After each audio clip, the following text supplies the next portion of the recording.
નમસ્કાર વિદ્યાર્થી મિત્રો, પાઠ 16માં આપણે આર્થિક ઉદારીકરણ, વૈશ્વિકરણ અને ખાનગીકરણ ત્રણ જે આર્થિક નીતિઓ સુધારાના સંદર્ભે છે એ ત્રણેય સુધારાઓ આગળના બે વિડીયોમાં આપણે જોઈ ગયા છીએ, સમજી ગયા છીએ. એટલે તમને ખ્યાલ છે કે આર્થિક ઉદારીકરણ એટલે શું, ખાનગીકરણ એટલે શું અને વૈશ્વિકરણ એટલે શું. હવે આ ત્રણેય સમજ્યા પછી વિશ્વ બજારમાં જે જવાની વાત છે ત્યારે બજાર જે છે ત્યારે દુનિયાના દેશો એકબીજા દેશ સાથે છે આંતરરાષ્ટ્રીય કક્ષાએ વેપારથી જોડાય છે.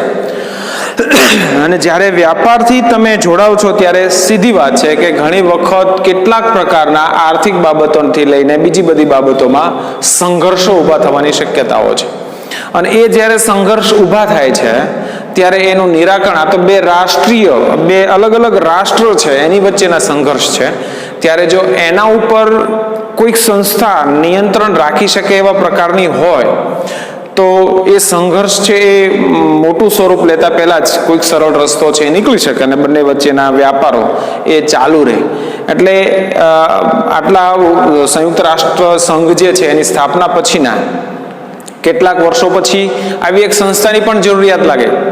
એ સ્વાભાવિક છે કે દુનિયાના દેશો વચ્ચેના વ્યાપાર છે જો બરાબર યોગ્ય રીતે ચાલુ રાખવો હોય તો સમસ્યા છે એનું સમાધાન થવું જ પડે, નહીંતર એ સમસ્યા મોટી થતી રહે. ત્યારે દુનિયાના આ સંયુક્ત રાષ્ટ્ર સંઘના જે સભ્ય રાષ્ટ્રો છે એ રાષ્ટ્રો વચ્ચેના જે વ્યાપાર એ બરાબર સરસ રીતે ચાલે એટલા માટે થઈને વ્યાપારિક સંબંધો વિકસે, ટકી રહે, મજબૂત બને, એના માટે થઈને એના ઉપર એક ધ્યાન રાખનાર સંસ્થા તરીકે છે એક સંસ્થાની આપણે સ્થાપના કરી, એનું નામ આપ્યું વિશ્વ વ્યાપાર સંગઠન. આ વિશ્વ વ્યાપાર સંગઠન છે WTO ટૂંકા નામથી પણ છે, તમને પરીક્ષામાં પૂછાઈ શકે, વર્લ્ડ ટ્રેડ ઓર્ગેનાઇઝેશન.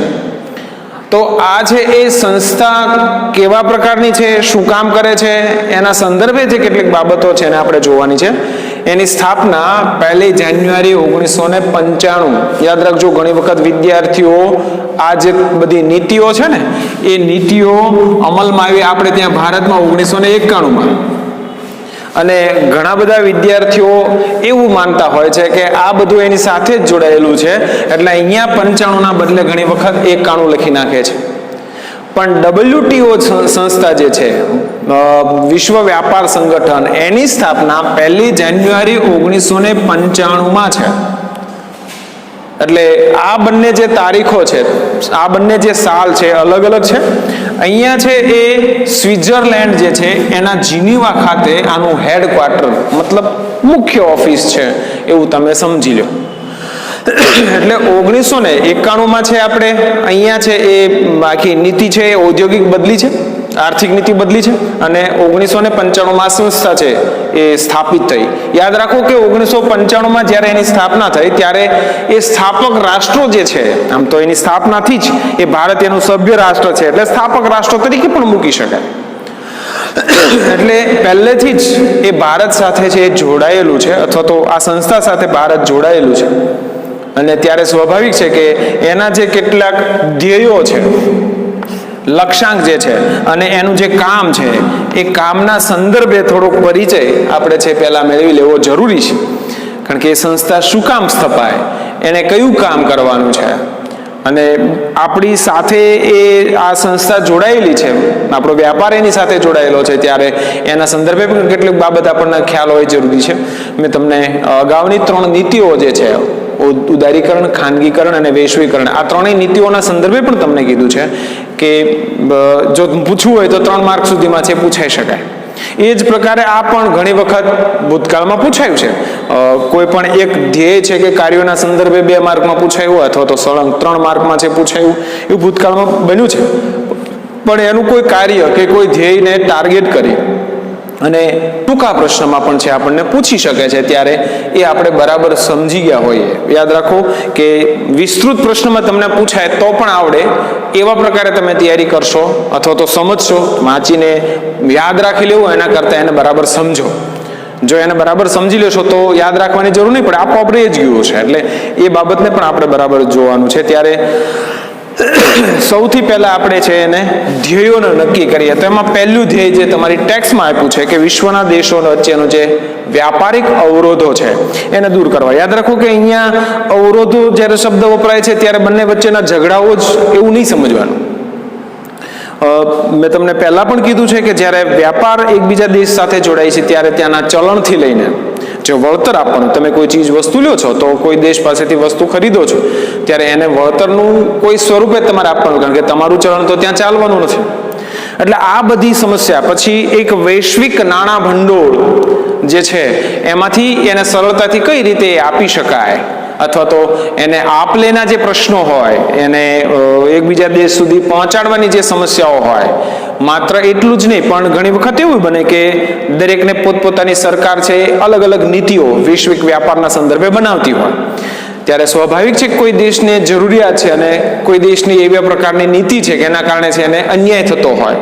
તો આવી નીતિઓથી લઈને આર્થિક લેતી દેતીથી લઈને જે કાંઈ અવરોધો છે, અહીંયા અવરોધ એટલે બે દેશ વચ્ચેના સરહદી પ્રશ્નોને એના લગતા ઝઘડાઓ જ નહીં, પણ આવા પ્રકારના જે વ્યાપારિક અવરોધો કહી શકાય એવા પ્રકારના અવરોધો છે એના માટેનું કયો સરળ રસ્તો છે લઈ શકાય, અને એ સરળ રસ્તાનો ઉપયોગ કરી અને બંને વચ્ચેની સમસ્યા છે એ દૂર થાય એવા પ્રયત્નો છે અહીંયા કરવાની વાત એ કામ કરશે. એટલે પહેલું કાર્ય છે એને વ્યાપારિક અવરોધો એ દૂર કરવાનું કામ કરશે. વિદેશ વ્યાપાર માટે દેશના ઉદ્યોગોને આપવામાં આવતું સંરક્ષણ શબ્દ અહીંયા છે, બરાબર તમે સમજી લેજો. સંરક્ષણ છે. હવે આ સંરક્ષણ છે એટલે તમે સમજી શકો છો કે સુરક્ષા. હવે સુરક્ષાનો મતલબ તમે સ્વાભાવિક છે કે જ્યારે કોઈ બાબતને કોઈને ખતરો હોય, પછી કોઈ પણ પ્રાણી હોઈ શકે, માણસ પણ હોઈ શકે, જ્યારે ખતરો હોય ત્યારે એની સુરક્ષા થાય, એને કોઈ નુકસાન ન થાય એટલા માટે થઈને કેટલીક બાબતોની કાળજી લેવામાં આવતી હોય ત્યારે એને સંરક્ષણ કહેવાય. હવે અહીંયા છે તમને વિદેશ વ્યાપાર માટે દેશના ઉદ્યોગોને આપવામાં આવતું સંરક્ષણ દૂર કરવું. હવે અહીંયા ઉદ્યોગોને સંરક્ષણ એટલે શું? ત્યાં કમાન્ડોની ટીમ તૈયાર રહે છે કોઈ ઔદ્યોગિક એકમને બહાર સુરક્ષા માટે, એવા પ્રકારની અહીંયા સંરક્ષણની વાત નથી. અહીંયા સંરક્ષણ જે છે એ નીતિઓના સંદર્ભે છે. સરકારની જે આર્થિક નીતિઓ છે એ આર્થિક નીતિઓના સંદર્ભે છે કે દુનિયાના અન્ય જે દેશો છે, અન્ય દેશોમાં જે કંપનીઓ છે એ કંપનીઓ અન્ય દેશોમાં જવું હોય તો એના માટેની જે તે રાષ્ટ્રની સરકારો પણ અનુકૂળતા કરી આપે. અલબત્ત એ કંપની કમાય એટલા માટે નહીં, પણ ત્યાંના જે લોકો છે એને આ પ્રકારની વસ્તુ એ સરળતાથી અને સસ્તી પ્રાપ્ત થાય, સારી પ્રાપ્ત થાય એના માટે થઈને એક એવા પ્રકારની નીતિ તૈયાર કરવા માટે થઈને વાત છે. સાદા ઉદાહરણ દ્વારા સમજીએ તો એ સમજવાનો પ્રયત્ન કરીએ તો માની લો કે તમારી કોઈ પ્રોડક્ટ છે, સમજી લઈએ કે આપણે ત્યાંનું કોઈ ઠંડુ પીણું છે, ભારતની જ કંપની છે, તો એ ભારતની કંપની એક જ હશે અને બીજી કંપનીઓ છે દુનિયાના દેશોમાંથી આવવા માટે તૈયાર છે. કોકા કોલા, પેપ્સી, આ બધી કંપનીઓ એવી છે કે એને બહારથી આવવું છે, પણ ભારત સરકાર એને ના પાડે છે. શું કામ ના પાડે છે? તો કે ભાઈ એની પાછળનું કારણ એ છે કે આ બધી કંપનીઓ અહીંયા આવશે અને એની હરીફાઈમાં આપણું જે ઠંડા પીણાની કંપની છે એ ટક્કર નહીં ઝીલી શકે તો બની શકે કે આપણી કંપનીને તાળું મારવું પડે અને અહીંયાથી મુનાફો કમાઈને આ વિદેશી કંપની ત્યાં લઈ જશે. સરકાર આવી નીતિ શું કામ બનાવે એ પણ બરાબર હવે સમજાઈ ગયું છે કે આપણી કંપની ચાલુ રહે એટલા માટે થઈને આપણે દુનિયાના અન્ય દેશોમાંથી આવનારી કંપનીઓ છે એને ભારતમાં પ્રવેશ ન કરવા દઈએ. અલબત્ત એનાથી એ નુકસાન કે નફો કેટલા પ્રમાણમાં છે તો પછીના પરિણામોથી ખ્યાલ આવે, પણ એક વાસ્તવિકતા એ છે કે એના કારણે શું થાય કે આપણી જે કંપની છે જે પ્રકારની પ્રોડક્ટ બનાવે છે, જેવા પ્રમાણે બનાવે છે, જે રીતે આપી રહી છે, લોકોએ ફરજિયાત સ્વીકારવું પડે, કારણ કે બીજો વિકલ્પ એની પાસે નથી. અને એ સ્વીકારે છે એટલે પેલું ઉદ્યોગ છે એ ચાલુ રહે છે, એટલે એક પ્રકારની સુરક્ષા રહે. હવે આ પ્રકારની જે નીતિઓ હતી એને છે એ દૂર કરવાની છે.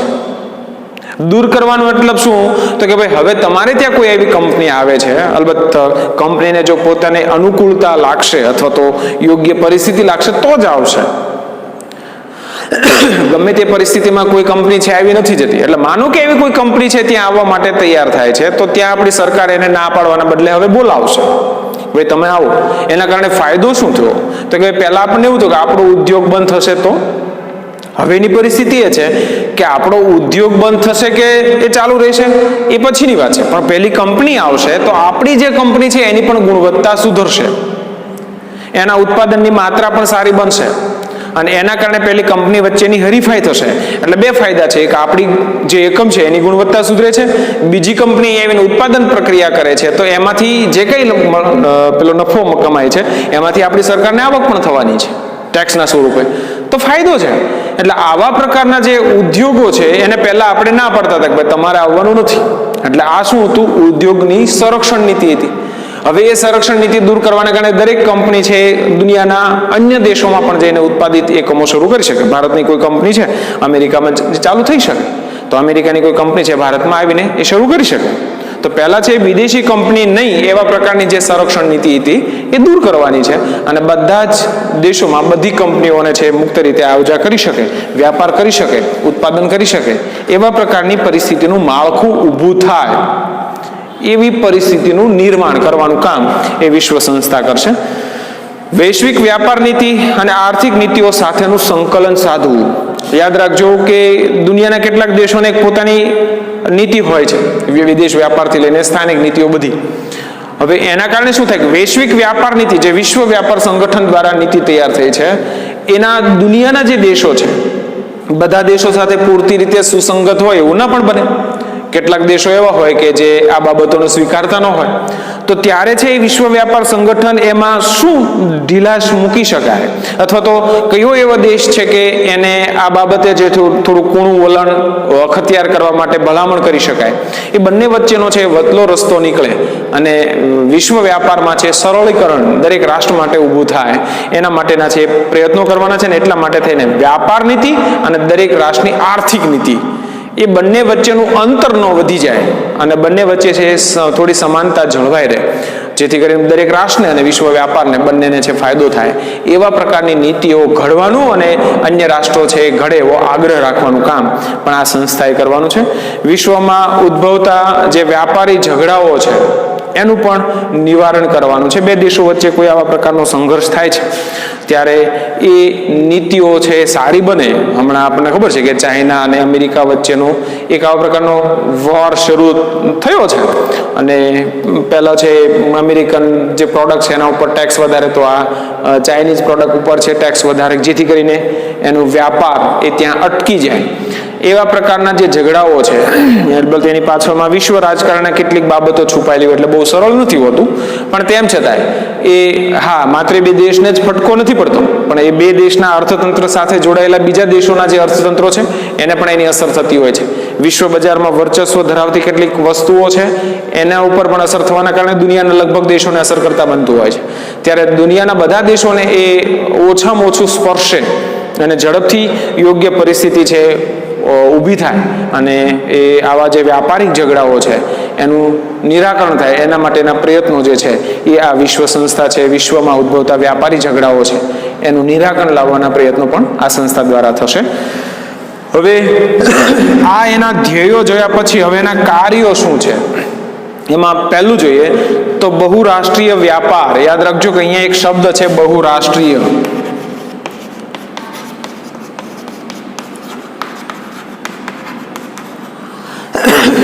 હવે અહીંયા બહુ એટલે આપણો તળપદો શબ્દ છે અને આનાથી તમે સમજી શકો છો કે એક કરતા વધારે, ટૂંકમાં ઘણી સંખ્યામાં હોય એટલે બહુ. અને અહીંયા રાષ્ટ્રીય છે એટલે રાષ્ટ્ર, એક કરતા ઘણા બધા રાષ્ટ્રોનો વ્યાપાર. એટલે અહીંયા છે બહુરાષ્ટ્રીય વ્યાપાર, બહુરાષ્ટ્રીય કંપની તરીકે પણ ઓળખાય છે. દેશની જ કેટલીક એવી કંપની, ટાટા કંપની છે, બહુરાષ્ટ્રીય કંપની તરીકે ઓળખી શકાય. તમે ક્રિકેટ જોતા હશો એટલે તમને ખબર છે કે ક્રિકેટનું જે સરહદી વિસ્તાર છે જ્યાં તમે એને બાઉન્ડ્રી લાઈન કહો છો ત્યાં કેટલાક LED ટાઈપની સ્ક્રીન બધી જોવા મળે છે અને એમાં સતત તમે જે વસ્તુથી પરિચિત છો, પછી LGનું ટીવી હોઈ શકે, પેલું એસી હોઈ શકે, પછી એવી કોઈ બાઇક પણ હોઈ શકે, કાર પણ હોઈ શકે, એવી કેટલીક પ્રોડક્ટ છે એ સતત ત્યાં ચાલતી હોય છે, જે તમારે ત્યાં બજારમાં પ્રાપ્ત છે, ઓસ્ટ્રેલિયામાં પ્રાપ્ત છે, અમેરિકામાં પ્રાપ્ત છે, જાપાનમાં પ્રાપ્ત છે, શ્રીલંકામાં પણ હોય. તો આવા જે કેટલાક દેશો છે એ દેશોમાં જ્યાં ખાસ કરીને રમાય છે ત્યાંય એનું માર્કેટ હશે જ, અને દુનિયામાં માર્કેટ છે, એટલે એ બધી ત્યાં છે તમને જાહેરાત જોવા મળે છે. તો એવી કંપની છે એ દરેક જગ્યાએ પોતાનું ઉત્પાદનનું બજાર ધરાવતી હોવાથી એને શું કહે છે? બહુરાષ્ટ્રીય કંપની. એ જ પ્રકારે અહીંયા એક કરતાં વધારે દેશો સાથે જોડાયેલો હોય એને બહુરાષ્ટ્રીય વ્યાપાર.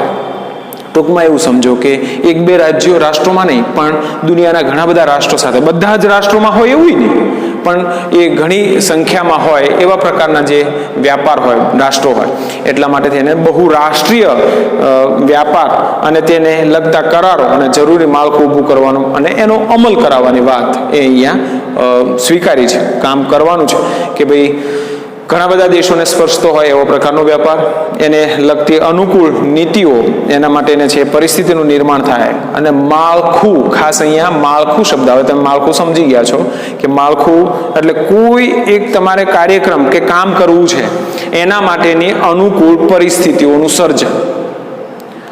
પછી એ તમે કોઈ ઔદ્યોગિક એકમ શરૂ કરો છો તો આપણે અગાઉ જોઈ ગયા છે એ પ્રકારે જે પરિસ્થિતિ એની માટે જરૂરી છે એ બધી પરિસ્થિતિનું નિર્માણ કરવું એને આપણે માળખું કહીએ છીએ. તો વિશ્વ વ્યાપાર માટે જે એક માળખાની જરૂર છે એવા પ્રકારનું માળખું અહીંયા ઊભું થાય એના માટેના પ્રયત્નો અહીંયા કરવાના છે. વિશ્વ વ્યાપાર સંગઠન બહુરાષ્ટ્રીય વ્યાપાર માટે થયેલ ચર્ચા વિચારણા અને વાટાઘાટો માટે ફોરમ શબ્દ અહીંયા વપરાયો છે, જોજો.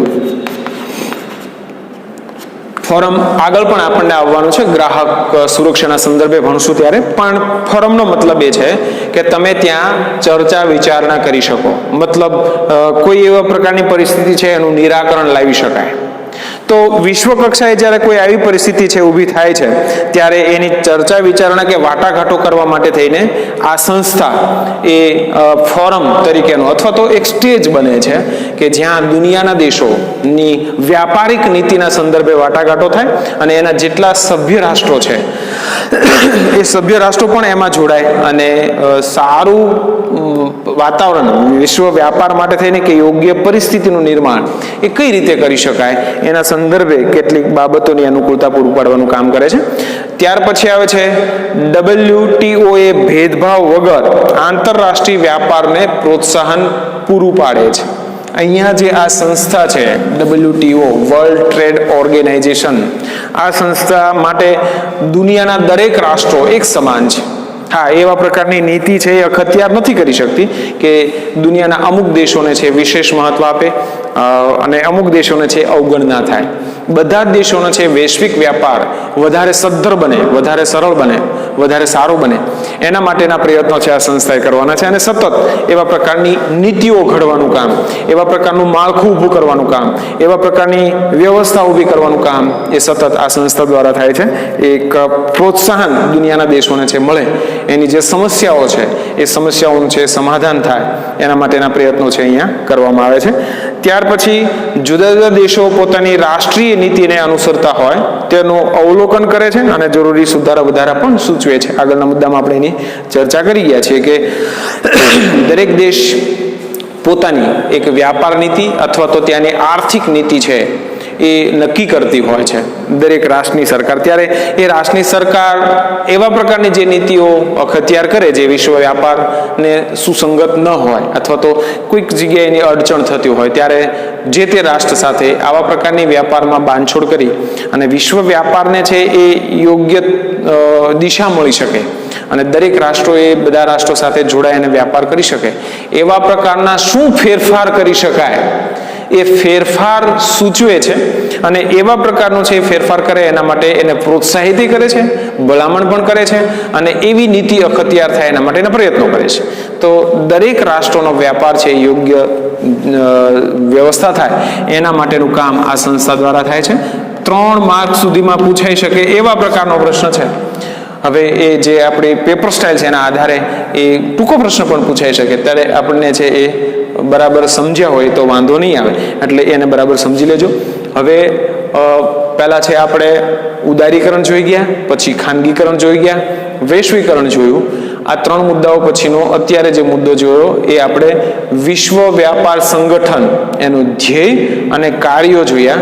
હવે એ કાર્યો જોયા પછી, ધ્યેય જોયા પછી આ સંસ્થાનું ભારતીય અર્થકારણ પર અથવા તો ભારતીય અર્થતંત્ર પર કેવા પ્રકારની અસરો થઈ છે એ અસરોને આપણે અહીંયા છે સમજવાની છે. ત્યારે ખાસ કરીને યાદ રાખીએ કે એ જ્યારે એની શરૂઆત થઈ ત્યારથી ભારત એનું સભ્ય રાષ્ટ્ર છે અને ત્યારે પહેલેથી જ એનું સભ્ય જોડાયેલું હોય ત્યારે એનો પ્રભાવ આ સંસ્થાનો આવનારા સમયગાળામાં ભારતીય અર્થતંત્ર પર કેવો પડશે અને કેટલા અંશે એની અસર એ જોવા મળી છે એની જે કેટલીક વિગતો છે એને પણ આપણે અહીંયા છે જોવાની છે. એમાં સૌથી પહેલી જો વિગત આપણે જોઈએ તો વિશ્વ વ્યાપારમાં ભારતનો હિસ્સો અહીંયા છે તમે સમજી શકો છો 0.5%. યાદ રાખજો, ખાલી 5 નથી, અહીંયા 0 છે, 0. ટૂંકમાં એને સમજવું હોય તો એક સરળ બાબત એ છે કે દુનિયાના દેશોમાંથી જેટલું ઉત્પાદન છે એ ઉત્પાદનને કોઈ એક જગ્યાએ ભેગો કરીએ તો એ ભેગું કરેલા ઉત્પાદનમાં માત્ર 0.5% હિસ્સો ભારતનો છે. એટલે તમે એવું સમજી શકો કે 99.5% વસ્તુ દુનિયાના દેશોની છે અને 0.5% છે ભારતનું છે. હવે આપણને આ 0.5 જોઈએ ને એટલે બહુ નજીવું લાગે, પણ તમને એક સાદી સમજ માટે છે કહી દઉં કે 200 કરતાં વધારે દેશો છે દુનિયાના અને એ 200 કરતાં વધારે દેશો છે પોતપોતાનું ઉત્પાદન કરશે ને વિશ્વ બજારમાં ઠાલવશે અને ત્યારે છે એનો હિસ્સો છે એ નક્કી થતો હોય છે. ત્યારે અહીંયા 0.5% જે છે એના બદલે હવે આપણે કેટલું કરી શકશું તો કે 1% સુધી જઈ શકશું. એટલે આપણી ઉત્પાદનની માત્રા છે એ ઘણી બધી એ વધી જશે. માત્ર 0.5% છે એમાં 50% વધારો એવું સમજી લેવાનું છે, કારણ કે 1/2 થાય છે. તો ઉત્પાદનની જે વ્યાપાર છે એમાં આપણો છે માત્ર અથવા તો હિસ્સો એક ખૂબ મોટા પાયે છે વધે છે, 50% જેટલો વધારો એ દેખાડે છે. તો એ આપણા માટે છે ખૂબ સારી બાબત છે. WTOના સભ્યપદે રહેવાથી આપણી તૈયાર વસ્ત્રોની નિકાસ, ભારતમાં આ જે તૈયાર વસ્ત્રો છે ને એ મોટા પ્રમાણમાં નિકાસ થાય છે અને હવે એવું બનશે કે આપણે જે તૈયાર વસ્ત્રો થઈ રહ્યા છે એ તૈયાર વસ્ત્રોની નિકાસ માટેનું એક યોગ્ય પ્લેટફોર્મ પણ મળી રહેવાનું છે અને ઝડપથી અને વધારે આપણે છે એની નિકાસ કરી શકશું અને એના કારણે છે આપણને આર્થિક ફાયદો પણ છે સારો એવો થવાનો છે ભવિષ્યમાં. એ બાબત પણ છે.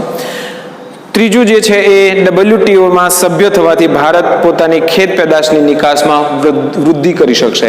શરૂઆતમાં આપણે જોઈ ગયા કે આયોજનના તબક્કાથી શરૂ કરીને 91 સુધી આપણે કૃષિ પેદાશ ઉપર વિશેષ ભાર મૂક્યો છે અને આજે પણ આપણો દેશ એ ખેતી પ્રધાન દેશ તરીકે જ ઓળખાય છે. એટલે આપણું જે ઉત્પાદન છે એ ઉત્પાદન મોટાભાગે કાચી પેદાશ છે અને પ્રાથમિક ક્ષેત્રનું મતલબ કૃષિ ક્ષેત્રનું છે. ત્યારે આ કૃષિ ક્ષેત્રમાં છે સૌથી વધારે છે આપણે ઉત્પાદન થતું હોવાના કારણે ખેત પેદાશ છે એ દુનિયાના અન્ય દેશોમાં બહુ સરળતાથી છે મોકલી શકશો. સ્થાનિક બજારમાં જે ભાવ મળે છે એના કરતાં તમને બાકીની જે પ્રોડક્ટ છે એ પ્રોડક્ટ મતલબ ઉત્પાદન જે છે એ ઉત્પાદનમાં સૌથી વધારે સારા જ્યાં ભાવ મળતા હોય ત્યાં આપણે નિકાસ કરીને સારામાં સારું છે વળતર પ્રાપ્ત કરી શકશું. કૃષિ પેદાશ એ આપણે ત્યાં વધારે છે, લોકો કૃષિ ક્ષેત્ર સાથે વધારે જોડાયેલા છે. ત્યારે સીધી વાત છે કે એ વ્યાપારના કારણે બહુ મોટા હિસ્સાને વસ્તીના એ આપણે આ વ્યાપાર આપણને છે એ સ્પર્શી શકશે અને એના કારણે એની આર્થિક પરિસ્થિતિમાં પણ છે સુધારો આપણે લાવી શકીએ એવું બનશે. તો એ પણ એક આપણા માટે બહુ મોટી વાત છે. ચોથું જે છે એ નિકાસમાં વધારો થવાથી આયાત પરનું દબાણ હળવું થશે અને વિદેશી હુંડિયામણમાં વધારો થશે.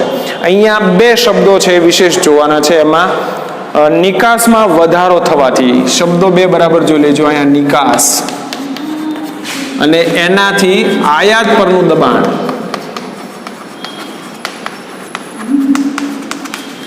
હવે 2 બાબતમાં આપણે ચર્ચા કરી લઈએ. એક નિકાસ મતલબ તમે જે બહારના દેશોમાં મોકલો છો તે. હવે એના કારણે શું થાય છે કે જે તમે મોકલો છો એનું વળતર તમને મળવાનું છે. હવે અહીંયા શું હતું અત્યાર સુધી તો કે આયાત પરનું દબાણ મતલબ જ્યારે તમારી આવક ઓછી હોય ત્યારે તમે ખર્ચ કરવા ઉપર છે થોડું કંટ્રોલ કરશો. એટલા માટે કારણ કે જો નહીં કંટ્રોલ કરો તો વિદેશી દેવું વધશે. તો અહીંયા છે તમે નિકાસ કરો છો એટલે તમને આવક વધવાની છે અને એના કારણે જે પેલી આયાત છે ને એના ઉપર જે નિયંત્રણ છે એને આપણે હવે છૂટ આપી દઈશું. શું કામ? તો કે તમારી આવક છે તો ખર્ચ કરો. તો તમે છે એ આયાત પરનું જે નિયંત્રણ છે એ મુક્ત કરી અને તમારી જરૂરિયાત મુજબ, અલબત્ત અત્યારે થોડું એ કદાચ નુકસાન કરતા પણ હોઈ શકે, પણ ભવિષ્યમાં એનાથી જ ફાયદો થવાનો છે. તમારી પ્રોડક્ટ છે અહીંયા તૈયાર કરવા માટે થઈને વસ્તુ લાવો છો તો એ તૈયાર કરીને મોકલશો એટલે ફાયદો થઈ શકે છે. કેવા પ્રકારની છે તમારી આયાત છે એના ઉપર વધારે એ આધારિત છે. તો અહીંયા છે એ પ્રકારની પરિસ્થિતિ થવાના કારણે જે નિકાસ છે એનું પ્રમાણ વધવાના કારણે આયાત પણ કરી શકો છો, આયાત ઉપરનું નિયંત્રણ દૂર કરી શકાય છે. બીજી એક બાબત એ છે કે નિકાસ તમે કરો છો એટલે સ્થાનિક કક્ષાએ તમારું ઉત્પાદન વધ્યું છે. તો સ્થાનિક કક્ષાએ તમારું ઉત્પાદન વધવાના કારણે તમારે એ વસ્તુ જે બહારથી લાવવી પડતી હતી એ લાવવા ઉપર હવે નિયંત્રણ આવશે, કારણ કે હવે તમે પોતે ઉત્પાદન કરો છો એટલે આયાત ઉપરનું જે દબાણ હતું એ ત્યાં હળવું થઈ શકે છે. ટૂંકમાં આયાત અને નિકાસ ઉપરનું જે બેલેન્સ છે એ આ પરિસ્થિતિના કારણે છે એ થઈ શકે છે, અને એના કારણે છે તમારી નિકાસ વધવાના કારણે જે સમસ્યાઓ ઊભી થાય છે, આયાત દબાણ વધે છે એના કારણે, તો એ સમસ્યાઓનું સમાધાન પણ આપણને આ વ્યાપારમાંથી કે આ પરિસ્થિતિમાંથી આપણને મળી રહે છે. આમ વિશ્વ વ્યાપાર સંગઠન સાથે જોડાવાથી, એ સભ્ય રાષ્ટ્ર તરીકે છે જોડાવાથી આપણને છે એ એના જે લક્ષ્યો છે, કાર્ય છે, એના કારણે જે આપણને પરિણામો મળ્યા છે અથવા તો હવે પછીના ભવિષ્યમાં મળવાના છે એ પ્રમાણમાં સારા પરિણામો છે આપણને મળવાના છે. પણ એક બાબત અહીંયા છે બહુ વિશેષ મહત્વની છે, અને એ બાબત એ છે કે અહીંની સરકાર, આપણી જે સરકાર છે એ આ બધા માટે થઈને કેવા પ્રકારનું માળખું અને કેવી રીતે ગોઠવે છે એ વધારે આધારભૂત છે, એના આધાર છે. બીજી એક હકીકત એ પણ છે કે દુનિયાના જે વિકસિત રાષ્ટ્રો છે એનો આપણી સાથેના વ્યાપારિક સંબંધો કેવા પ્રકારના રહે છે એ પણ એટલા જવાબદાર રહેશે. જો આ બધું જ અનુકૂળ રહ્યું, વિશ્વના વિકસિત રાષ્ટ્રો સાથેનો આપણો વ્યવહાર સારો રહ્યો, એ લોકોનો વ્યવહાર સારો રહ્યો, અને સરકાર જો આમાં છે સફળતાપૂર્વક માળખું વ્યવસ્થિત ગોઠવી શકી તો નજીકના ભવિષ્યમાં સારા પરિણામો છે આપણે પ્રાપ્ત કરી શકીએ છીએ. તો વૈશ્વિકરણની જે નીતિ છે વધારે સફળ છે એના કરતાં વધારે આપણે સફળ બનાવી શકીએ. અહીંયા આપણે આ બાબતને બરાબર સમજી ગયા કે વિશ્વ વ્યાપાર સંગઠન શું છે, એના ધ્યેય અને કાર્યો શું છે, એની અસરો કેવા પ્રકારની છે, ભારતીય અર્થતંત્ર ઉપર કેવી પરિસ્થિતિ એ નિર્માણ થઈ છે અને થઈ શકે છે. આ બધી જ બાબતો, આ એકલું તમને જે અસરો છે એકલું 2 માર્કમાં છે એ પૂછાઈ શકે. 4 મુદ્દાઓ છે 3 માર્કના સંદર્ભે પણ ચર્ચા કરવાની કે ત્યારે આપણે છે એને બરાબર સમજી ગયા હોય, સરળ રીતે ગળે ઉતાર્યું હોય, યાદ નહીં ગળે ઉતારવાનું છે, તો એ પ્રકારે તમે સરળતાથી છે એને લખી શકો છો. તો અહીંયા હવે પછીના 2-3 મુદ્દાઓ જે છે એને આપણે આગળના વિડીયોમાં જોશું, પણ અત્યાર સુધીના જે 3 વિડીયો પૂરા થાય છે જરૂર પડે ફરી પાછા એને જોઈ લેવાના છે, અને આ બધી જ જે પ્રક્રિયાઓ છે એને બરાબર સરળતાથી સમજી લો અને વ્યવસ્થિત રીતે છે એ આપણું આગળનું છે ટોપિક પછી સમજવામાં સરળતા રહે એટલા માટે થઈને થોડું આગળ વાંચીને આવજો. ટૂંક નોંધ સ્વરૂપે આને લખવાનો પ્રયત્ન કરજો. કાંઈ મુશ્કેલી હોય, પ્રશ્નો હોય તો એને સાઈડમાં છે લખી લેજો, એટલે આપણું કામ સરળ થઈ શકે. ધન્યવાદ.